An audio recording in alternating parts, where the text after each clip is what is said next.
ಹೇ ಸೀತಾರಾಮ್ ವೀಕ್ಷಕರೇ, ನಾನು ನಿಮ್ಮವ M I ಅಥವಾ ಮಲ್ಲಪ್ಪ ಜೋತವರ ಆತ್ಮೀಯರೇ. ಇವತ್ತು ಶಿವಮೊಗ್ಗದ ಬದಲಾಗಿ ಶಿವಮೊಗ್ಗ ಅಂದ ತಕ್ಷಣ ನಮ್ಮ ಲಂಕೇಶ್ ನೆನಪು ಬರ್ತಾ ಇದ್ದಾರೆ, ಕುವೆಂಪು ಅವ್ರು ನೆನಪು ಬರ್ತಾ ಇದ್ದಾರೆ, ಅನೇಕ ವಿಚಾರವಾದಿಗಳು ನೆನಪು ಬರ್ತಾ ಇದ್ದಾರೆ, ಕಾರ್ನಾಡ್ ನೆನಪು ಬರ್ತಾ ಇದ್ದಾರೆ. ಯಾಕಂದರೆ ಧಾರವಾಡ, ಶಿವಮೊಗ್ಗ, ಮೈಸೂರು ಇವೆಲ್ಲ ಏನಪ್ಪ ಅಂತಂದ್ರೆ ವಿದ್ವತ್ತಿನ ಸ್ಥಳಗಳು. ಅದರಲ್ಲೂ ಕುವೆಂಪು ವಿಚಾರವಾದಿ. 100 ದೇವರನ್ನು ಕಾಚೆ ದೂರ, ಸಣ್ಣ ಮಾತಲ್ಲ. ಆ ಮಾತನ್ನು ಹೃದಯಾಂತರಾಳದಿಂದ ಹಾಡಿದಂಥ ಕುವೆಂಪು ಅವ್ರ ನಾಡು. ಅಂತಲ್ಲಿ ಯಾಕೋ ಏನೋ ಇವತ್ತು ಈ ಸಂಘ ಪರಿವಾರದ ಜನರ ಏನಪ್ಪ ಅಂದ್ರೆ ಒಂದು ಪ್ರಾಬಲ್ಯ ಬೆಳೆದು ನಿಂತದೆ ಇವತ್ತು. ಅದರಲ್ಲೂ ನಮ್ಮ ಯಡಿಯೂರಪ್ಪನವರ ಕುಟುಂಬದ ಹಿಡಿತ ಶಿವಮೊಗ್ಗದ ಮೇಲೆ ಅಗದಿ ಬಲಿಷ್ಠ ಆಗಿದೆ.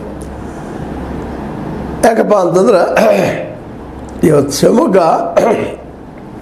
ಕರಾವಳಿ ಏರಿಯಾ ಅಂದ್ಬಿಟ್ರೆ ಅದು ಒಂದು ಇವತ್ತು ಏನಪ್ಪ ಅಂತಂದ್ರೆ ಸಂಘ ಪರಿವಾರದ ಆಡಂಬಲ ಆಗಿಬಿಟ್ಟದು.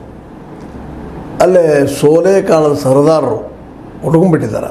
ಯಡಿಯೂರಪ್ಪನವರ ಮಗ BY ರಾಘವೇಂದ್ರ ಆಗಿರ್ಬೋದು, ಇವತ್ತು ವಿಜಯೇಂದ್ರ ಅವರು ರಾಜ್ಯದ ಅಧ್ಯಕ್ಷರು BJPದು. 28 ಎಲ್ಲ ಗೆಲ್ಲಿಸ್ಕೊಂಡು ಹೋಗ್ಬೇಕು ಅನ್ನೋಂಥ ಹಠದಿಂದ ಹೊರಟಿದ್ದಾರೆ.